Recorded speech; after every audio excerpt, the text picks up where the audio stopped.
I keep saying that I covered the good years of the Arab Spring. It was before the big derail, and it was really the hopeful times. I felt really blessed because I visited all these countries before the political context became too complicated, and I've learned realities that no one can really take away from me. I've spent enough time in those Syrian towns and in homes and in cultural centers, and you name it. They gave me immunity to believe any big headlines like a complete radicalization or anything of the sort.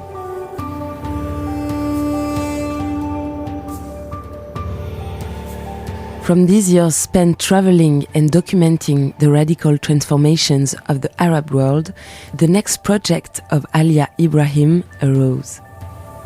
In 2017, the Lebanese journalist co-founded Daraj, The Stairs, an independent pan-Arab news website which tackles topics that are not often seen in the media of the region: human rights, gender issues, sexuality, fact-checking.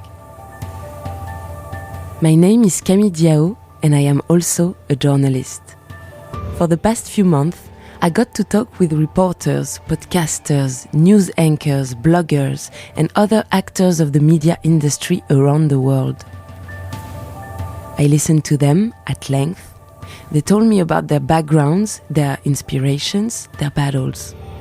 I asked them a lot of questions, and one thing leading to another, between these men and women from all over the world, I started to see the connections.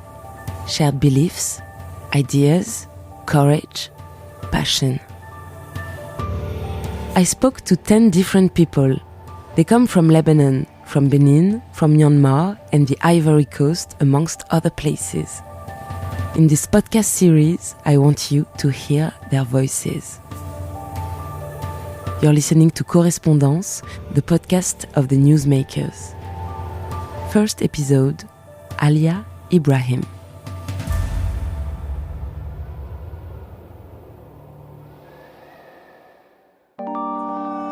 Well, over the past few days, we've been monitoring social media. الآن بالنسبة للديمقراطية. Он рассказывает один. Но мы видим, что высокая явка. Ninja Kulumbe and I'm John Bubu. Correspondance, the podcast of the newsmakers.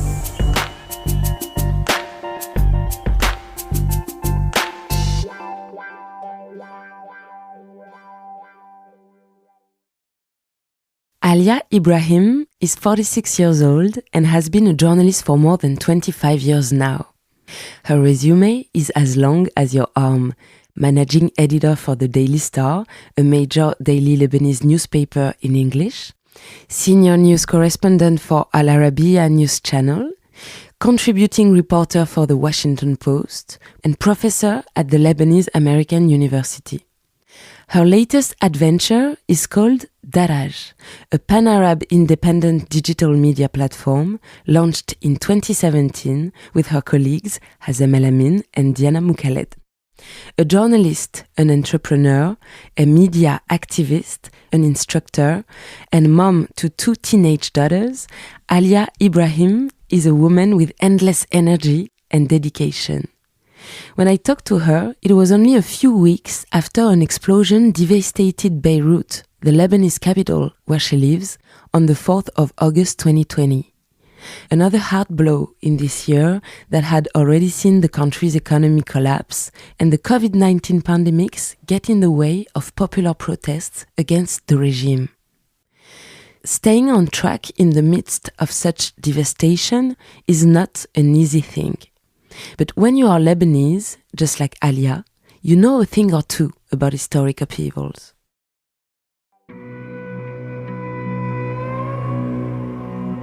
I was born in 1974, the same year that the civil war started in Lebanon.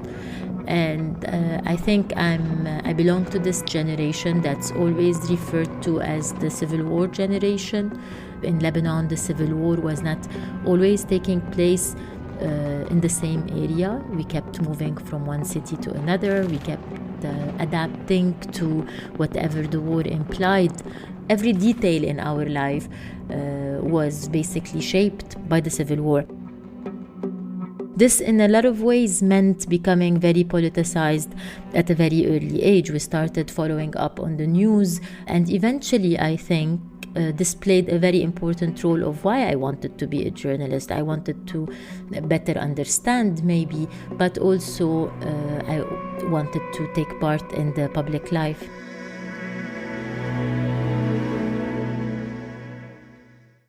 My grandmother, to my father's side, who's a first-generation refugee, was an amazing storyteller. I think, given the fact also that listening to her stories was one of the main entertainment channels we had.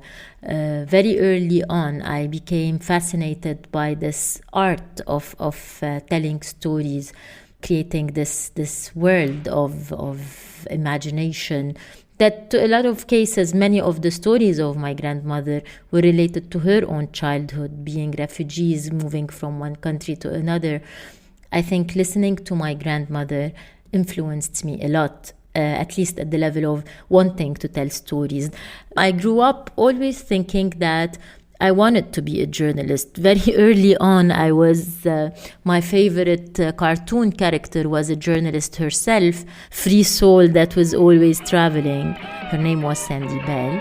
Sandy Bell, Sandy Bell, and اسمي Sandy Bell. Now it's completely it doesn't exist anymore, I think. But anyway, this idea of just going around the world to tell stories and look for stories was always what I wanted to do.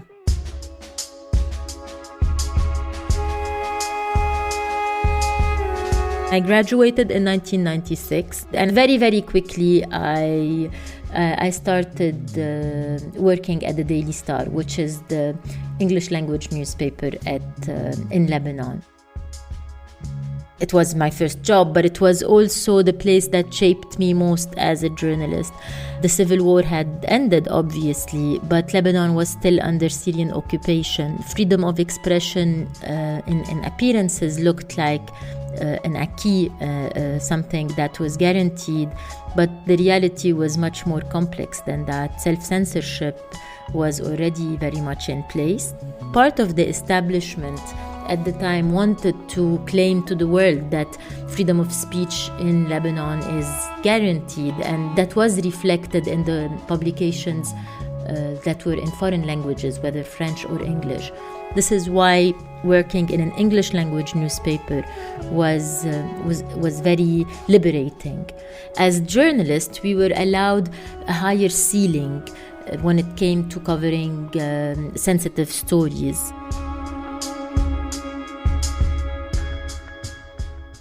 I spent at the Star almost 10 years. I started as an intern, then a junior reporter. I covered the environment extensively, human rights, free liberties. I covered parliament. By the time I left as the managing editor. And the fact that I was able to cover all kinds of beats, the flexibility, also having the opportunity to work with editors who really helped a lot to shape the way I write, the way I structure, but also the way I develop a critical mind. All these things were done during these 10 years at the Daily Star.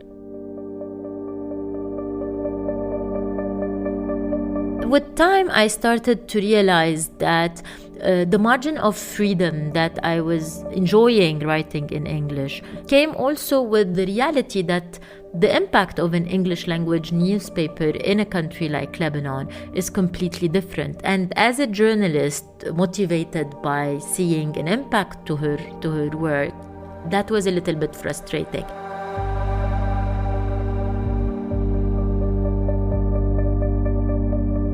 I remember a lot of stories, but one that was particularly stunning was a story about how the mandate of President Emile Lahoud was going to be renewed. And the story was broken on the Daily Star, I think 5 days before the rest of the media picked it up. And it just passed on the Daily Star. Nobody picked on it, like maybe some diplomats followed up on it. But it did not have the impact that it had a few days later when it was a front page story on one of the local newspapers in Arabic.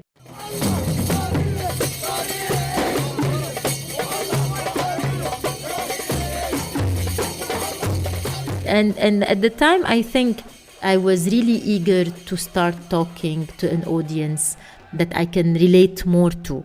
It was really frustrating that even my own mother doesn't read stories that I write. I know that as important as I felt the newspaper was, I was very eager to be in touch with a larger audience. The big shift to me was moving to a Pan-Arab a news channel, which was Al-Arabiya. مساء الخير، أنا طاهر بركي أحييكم وأقدم إليكم آخر ساعة لهذه الليلة من العربية. I thought I was prepared to what it means, but I wasn't. It was really overwhelming. The power of TV and the power of speaking in the language of the majority of the people around you. I was taken by how fast the stories I was saying were spreading, what kind of impact they were having, how much conversations they're stirring. It really hit me how strong the impact is. When I was doing coverages around the region, when the Arab Spring started in the suburbs in Syria, people would recognize me so much. They would tell me phrases I have said in previous reports. I could see how shaping public opinions can happen through TV. Despite the rise of digital over the last 10 years, I still think the power of TV is unquestionable.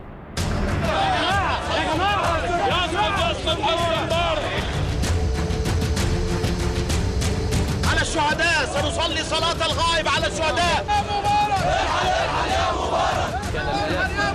أنا مؤيدين الانتقال السلمي للسلطة. When the Arab Spring started, I covered all the countries practically of the Arab Spring. It started in Tunisia and nobody really took it very seriously. But then when it shifted to Egypt, we started really looking closer. And then the next thing we know, it was starting in Syria and in Libya and in Yemen and in Bahrain. And it was overwhelming. For me as a journalist, but also as a citizen of the Arab world, the year 2011 was just inspiring in so many ways. It was full of hope. It was like what you've been waiting for all your years, all your life has finally happened. And it was happening for the right reasons. I keep saying that I covered the good years of the Arab Spring. It was before the big derail. And it was really the hopeful times. I felt really blessed because I visited all these countries before the political context became too complicated. And I've learned realities that no one can really take away from me. I've spent enough time in those Syrian towns and in homes and in cultural centers and you name it. They gave me immunity to believe any big headlines like a complete radicalization or anything of the sort.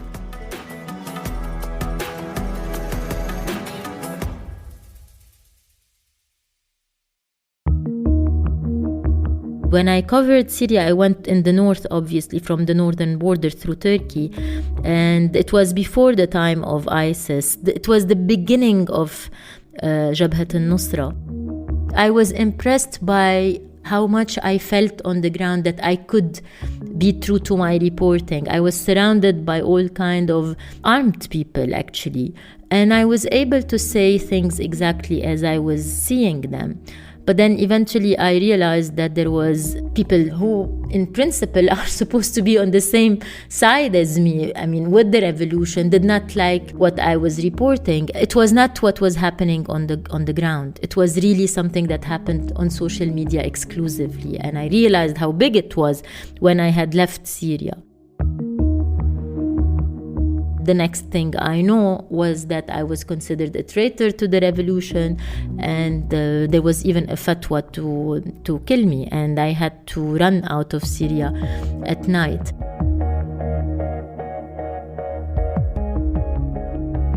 I've had the most fascinating conversations with young rebels and young fighters also about if we really want to change, if we really want to move forward in our societies.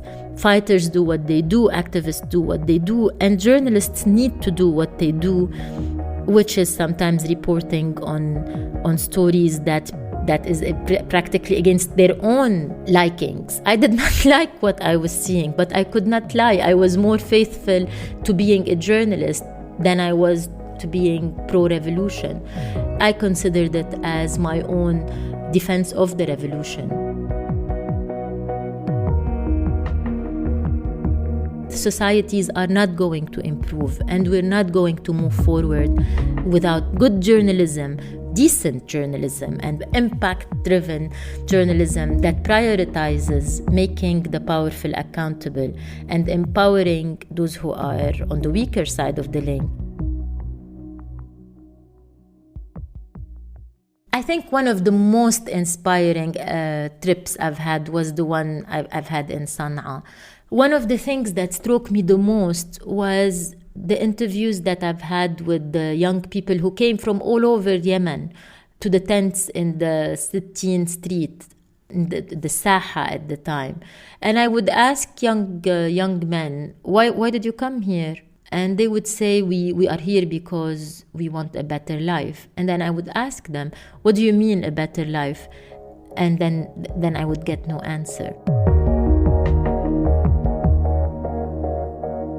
And it's not one time. It struck me the first time I didn't get an answer, so I kept asking it.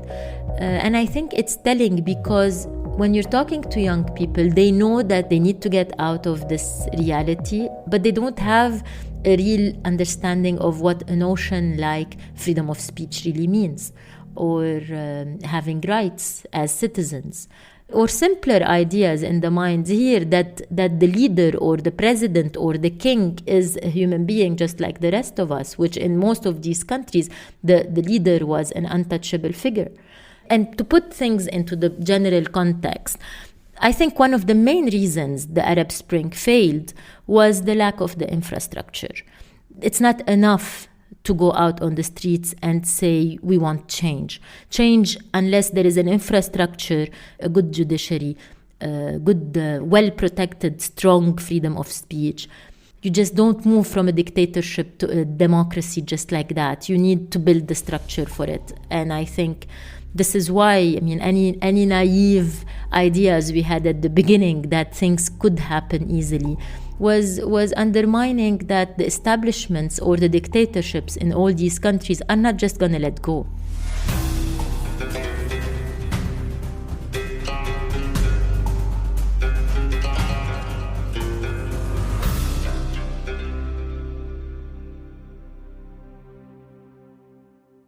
Things were adding up. The Arab Spring was turning into a bit of a nightmare.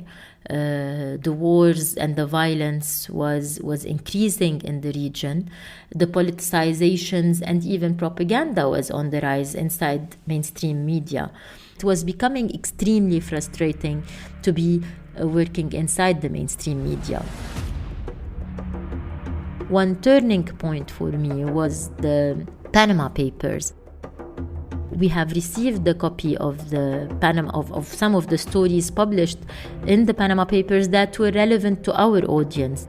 Some of them were related to Rami Makhlouf, the cousin of President Assad, and others. And these stories could not be published in either the TV station I was working in or other regional newspapers here. And this was completely disappointing because many of the international journalists who are working on these stories, and then suddenly you feel like you belong to another industry, you belong to another profession, and you're so limited. All the media in the Arab world and the region are funded by either or political parties, either or governments. If it's not Saudi, then it's Iran. If it's not the Muslim Brotherhood, then it's I don't know. The economies around us were changing, and the idea of independent journalism was on the rise. It was already emerging in many parts of Europe and the Western world. And we started asking around. We started asking journalists like ourselves, who were mostly mid-career. The idea right from the beginning was to create a media by journalists, for journalists to be able to cover the stories that they think are important. Not one single journalist from, by the way, a spectrum of completely different ideologies, political beliefs, you name it. But everybody agreed. If you're a journalist, you agreed there was a need for an independent media. What Daraj is, it's an impact-driven media company that prioritizes the coverage of underreported groups.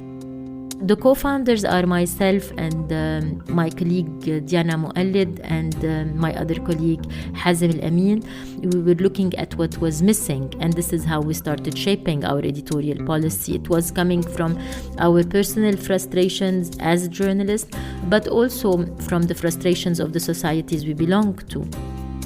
And the three of us worked at regional publications or media. So our networks were from across the region. It was not just Lebanon.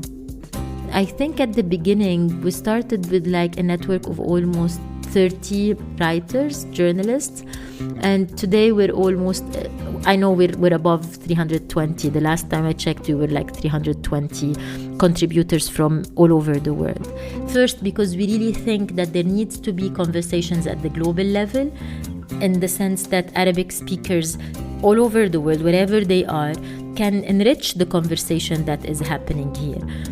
But also from an economic perspective, right now we are funded by grants mostly, but we aim to become a truly financially independent media. And for that to happen, we have to rely on our own revenue streams. One of that is audience. You know, Arabic is the fastest growing language online. Arabic speakers represent 6% of the internet audience at the time where the Arabic content does not surpass 2%. So there is a huge room for us to reach the Arabic speaking audience.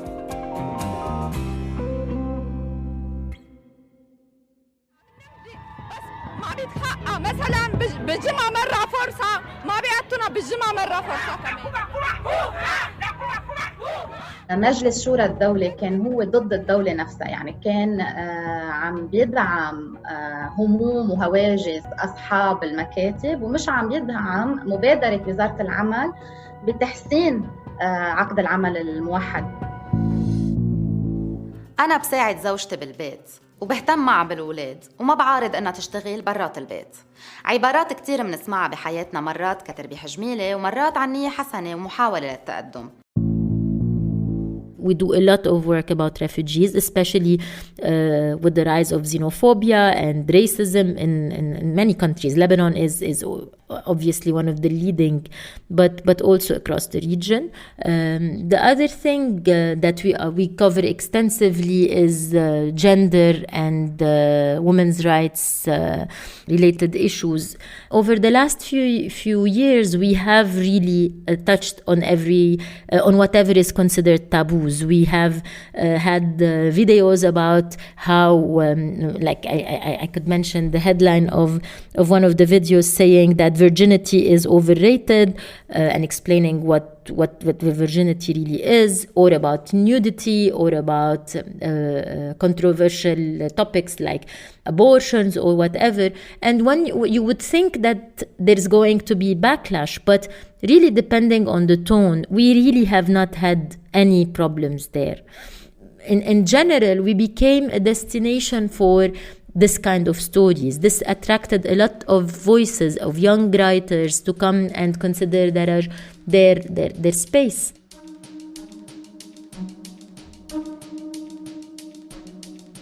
I think 2020 has been one of the most difficult years. In Lebanon, we've been having, since October 2019, an ongoing popular protests and popular movement that follows a full economic meltdown. The situation with COVID-19 does not make things easier for us. We've had a major explosion, one of the biggest explosions in history, and till now there's no accountability. It gives a sense of extreme cynicism and helplessness. ليل ما بقى تجي صوبي ولا تمرق علي، يا ليل بطلت مثل لياليك والقمر عنا، يا ليل لو بتفل عبلاد فيها سلام وروح فيها تنام. نحن الليل بطل إلنا، نحن الليل بطل في معه جيران وقمر، صرنا يا ليل عايشين بين الحيرة والقلق. As an independent media, it gives us more reasons to exist. It gives us more motivation. This is why we're here for. This is our raison d'être. The sense of solidarity that emerged very organically among members of different independent media, but also those working for human rights organizations, freedom of speech organizations. Together we've created a coalition. We see power in numbers. We see power in working together closely. We stick together, we issue statements together, we demonstrate together, we go to make sit-ins together. As bad as the time is, I think it's in times like this that real change has a chance to happen, if enough people believe that can.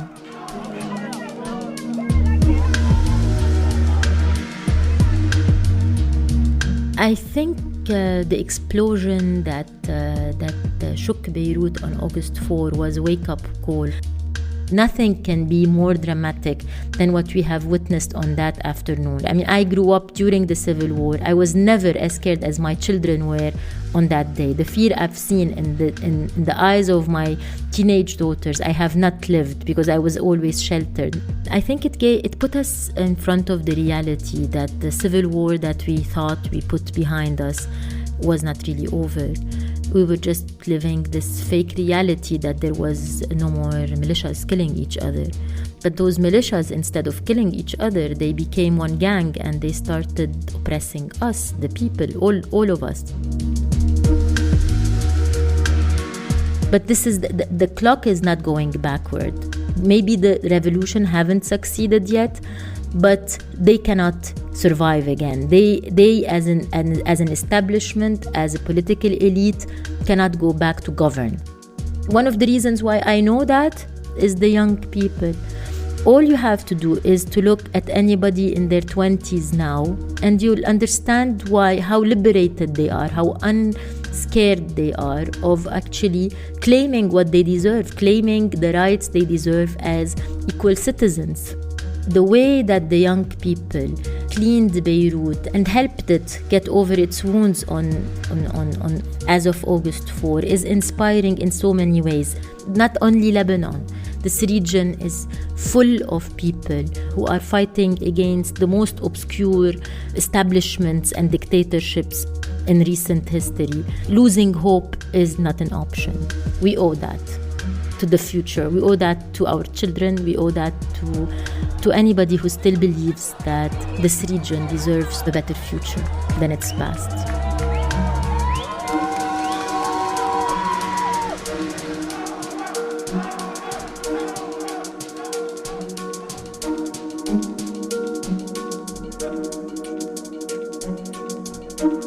The year 2020 was a tough one for Lebanon. But according to Alia, more than ever before, the independent media are aware of the part they must play in rebuilding the country, and Alia Ibrahim strongly believes in them. She's currently working with NGOs to file cases against the banks that ruin Lebanon. She's working with legal experts in order to rethink the electoral law. Daraj has joined a new guard of independent media who want to shift the terms of public debate and start a fresh conversation in the Arab world.